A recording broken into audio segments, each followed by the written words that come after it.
건축가 조진만입니다.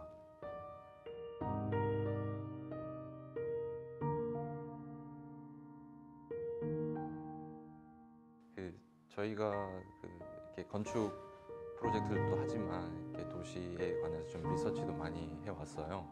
서울 옥상이라고 해서 여러 가지 공공기관을 포함해서 아주 전망이 좋은 공간들의 유효 옥상들에 대해서 어떻게 이제 시민이 더 활용할 수 있을까, 이런 리서치를 하던 와중에 이런 공모가 있다는 소식을 듣고 이게 이런 리서치들을 바탕으로 또 연관성을 가지고 또 어떻게 참여해 볼 수 있는 굉장히 매력적인 프로젝트라고 생각해서 지하 유휴 공간에 도전하게 됐습니다.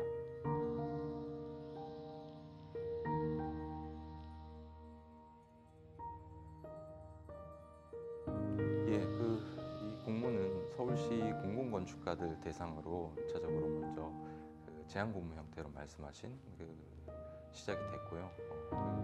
벙커란 공간이 굉장히 좀 도시 안에 이렇게 시민의 삶에 가까운 곳에 있다는 것도 굉장히 특이했고, 이제까지 벙커라는 공간이 굉장히 정적인 공간으로 간혹 사용이 됐었어요. 이 공모가 이렇게 추구하는 그런 벙커의 활용이 굉장히 동적인 거였어요. 그리고 좀 더 일상의 삶에 더 밀접한 것이었고, 그런 것들이 더 나아가서 우리 어린이들, 청소년들이 또 활용한다는 미래의 또 꿈나무들이 그것을 또 가치 있게 활용한다는 측면에서는 상당히 좀 없던 새로운 형태의 어떤 건축이 될 수 있다, 이렇게 생각을 해서 관심을 가지고 참여를 했습니다. 굉장히 이제 밀도가 높은 고층 아파트들로 빽빽히 채워진데 이 벙커가 위치하고 있었고, 이 20개 교육기관에서 이용한 학생들이 그만큼 상대적으로 뛰어놀 만한 공간이 부족했던 그런 동네였어요.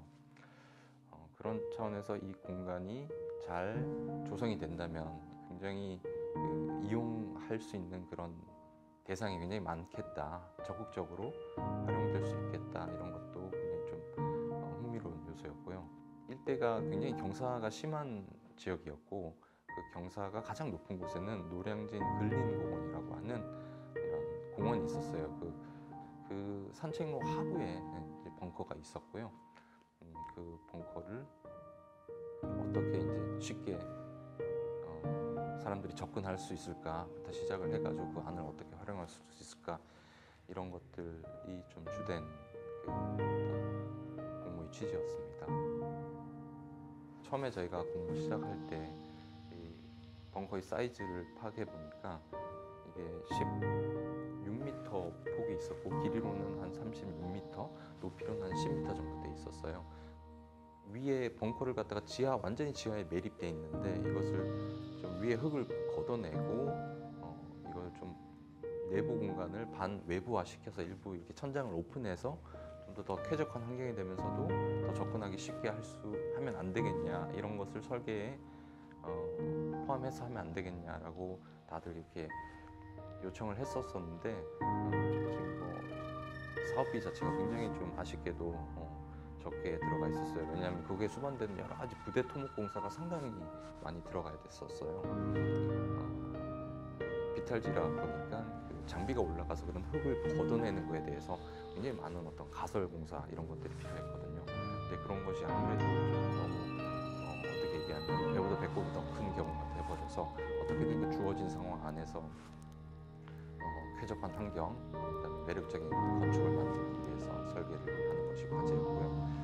그 기획 설계란 것 자체가 어떻게 보면 물리적으로 요구된 그 방들이랄까 면적들을 충족시키는 데 좀 집중하다 보니까 굉장히 좀 많이 분리된, 복도를 두고 많은 방들로 이렇게 빼곡히 채워진 그런 구성이었어요. 그래서 저는 그거에 대해서 좀 아니지 않느냐라는 생각을 들고, 어떻게든 이 벙커가 가진 원형의 그 공간, 그 매력이라 그러죠. 굉장히 날 것, 그게 사람이 원래 쓰기를 위해서 만들어졌다기보다는 다양한 어떤 비축 창고라든지 군사용 목적으로 세워졌지만, 원래 그 비주거 공간이 갖고 있는 그런 좀 스케일이라든지 크기, 이런 것들이 지금 새로 사용하려는 그런 용도에 또 잘 어울려져서 잘 좀 조화되기를 바랬어요.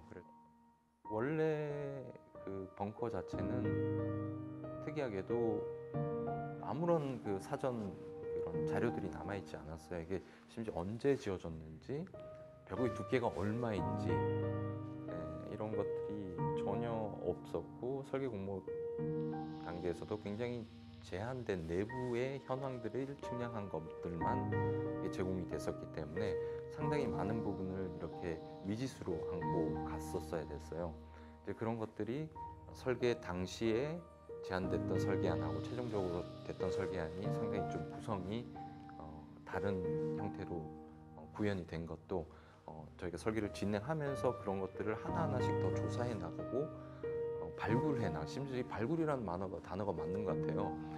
원래 6개월이 주어진 설계 기간이었는데 저희는 10개월 정도 설계를 하다 보니까 10개월 정도 넘어갔고요.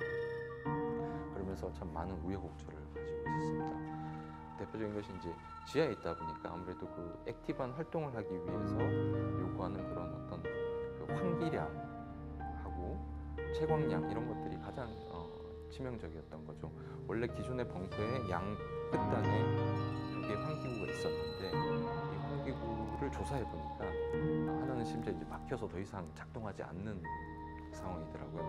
하지만 이 시설 자체는 20년, 30년이 지나도 이용해야 되는 것이니까 뭐가 들어와도 나중에 바뀔 수 있는 그런 구성의 프레임이라고 하나요? 그런 큰 틀을 어떻게든 만들어 놓고 그 안에서 시간이 지남에 따라 다양한 가변성들이 일어날 수 있도록 그렇게 설계를 하는 것이 저희 어떤 주된 설계 포인트였습니다.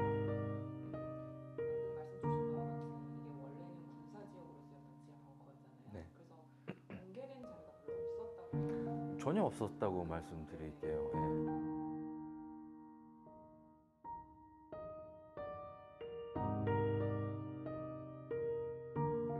말씀하셨던 것처럼 워낙 그 자료 자체가 없었기 때문에 다 설계를 하면서 들어가다 보면 이 벽이 진짜 마지막 벽일까 하는 그런 것들도 심지어 있었어요. 그래서 그 벽을 또 파보면 또 뒤에 또 공간이 있는데 그 공간 자체가 또 이런 폐기물들로 가득 채워져 가지고 얘를 또 긁어내 보면 또 다른 형태의 공간이 나오고 심지어 이제 벽의 두께가 얼마인지도 몰라서 저희가 그 벽을 또 드릴로 이제 뚫어서 보고 그래서 하니까 1m 10cm 정도 되는 어마어마한 벽이 또 나오고 모든 것을 고고하게 해서 발굴한다는 느낌으로 진짜 발굴을 하면서 들어갔던 것 같아요. 그 벙커라는 게 뭐 오래돼서 자료가 없었을 수도 있고 그 벙커라는 그런 군사 시설 자체의 그 관리 체계가 뭐 그렇게 명확하게 있지 않아서 어디서 그런 자료가 있었을지 모르겠는데 저희가 이제 찾아본 결과는 그런 것들도 전혀 없었고요. 그런 상황에서 이 참 프로젝트는 특이했던 것 같아요. 그 이후에는 벙커로서 군용 벙커로서의 목적이 사라지고 나니까 방치되다가 한때는 그 지역의 주류 업체가 그것을 임대해가지고 거기를 그 와인 저장고로 또 사용했던 그런 기록도 남아 있었어요. 그러니까 이게 도대체 언제 누가 어떤 목적으로 어떻게 써서 어떻게 관리됐다는 레코드가 하나도 없었는데 어찌됐든 이것을 지금 현실에서 앞을 위해서 사용하는 그런 굉장히 쾌적한 공간을 만들어야 되는 그런 부담이 있어가지고 너무나도 우여곡절이 많았던 프로젝트입니다.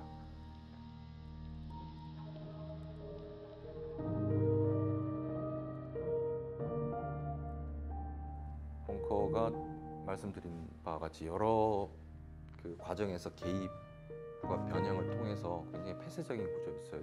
쭉 다 시각적으로 보행적으로 연결이 되게 해주려는 그런 입체적인 어떤 광장과 길 그리고 그런 어떤 방들을 구성한 거를 한번 보시면 이게 어떻게 서로 소통하는 구조를 만들어냈구나 뭐 이런 좀 의도를 읽으셨으면 좋겠고 다음은 그 벙커의 그 아주 압도적인 그 이 아치 형태의 천장을 봤을 때 그걸 가장 잘 느끼는 것은 밑에서 보는 것과 제일 꼭대기에서 보는 거예요. 그 제일 높은 점에 도달하기 위해서 저희가 이 슬래브를 층을 하나 이렇게 띄워가지고 이렇게 굉장히 이렇게 아슬아슬하게 매달아서 이렇게 올라가면 거기에 이제 몬스테라라든지 또 이런 친근감 느낄 수 있는 그 자연을 모토로 한 그런 요소들과 함께 그 벙커 전체의 볼륨을 이렇게 조망할 수 있는 그런 쉼터가 위에 조성이 되어 있습니다. 네, 그런 공간 만나보시는 것과 벙커 입구 쪽에서 쭉 진입을 해서 들어가실 때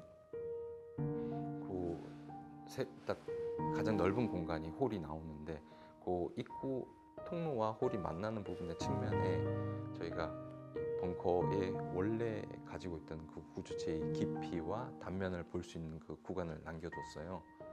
네, 그래서 그 터널의 구조물의 그 원 구조체를 이렇게 굉장히 압도적인 그 벽을 볼 수 있는 그런 또 순간이 있습니다.